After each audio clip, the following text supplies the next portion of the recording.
you couldn't text, which is an advantage to Priestley because we get to hear his side of the conversation. At the telephone, Colonel Roberts, please. Mr. Arthur Burling here. Oh, Roberts, Burling here. Sorry to ring you up so late, but can you tell me if Inspector Goole has joined your staff lately? Goole, G-O-O-L-E.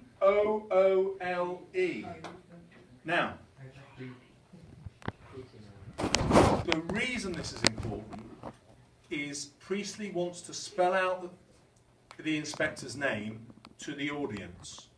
He wants the audience to hear that he's called Goole. And that's important because Goole to an audience in 1945 means ghost. G-H-O-U-L is the same sound, it's a homophone for Goole, but G-H-O-U-L means ghost. And so Priestley is implanting the idea that the inspector is a ghost. In fiction, the ghosts that Priestley will be using here are the ghosts from the Christmas Carol. Ooh. Christmas Carol in 1945, hugely famous Dickens novel. Many of you have probably watched films of it. In that novel, Ebenezer Scrooge is a miser. He doesn't care about other people.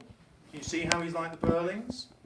So Ebenezer Scrooge doesn't care about other people, but he gets visited by three ghosts.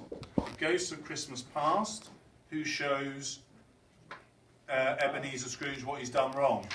That's like the inspector coming along and saying, hang on, this is what you've all done, I'm showing you your past.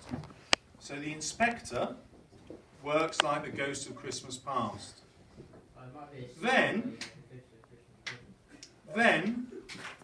the inspector works like the ghost of Christmas present, because the ghost of Christmas present shows Ebenezer Scrooge what life's like now.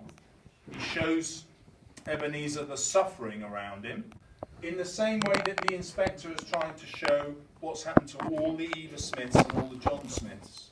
Remember, he says that just before he goes. Now, how is the inspector like the ghost of Christmas future? This is where you jump into the A star. As the ghost of the future, the inspector is saying, if you learn your lesson, Eva Smith won't die. Yeah? You'll ring up, you'll say, has anybody died? Nobody's died, brilliant. Phew, we got a lucky escape there. Let's remember never to behave this way again. However,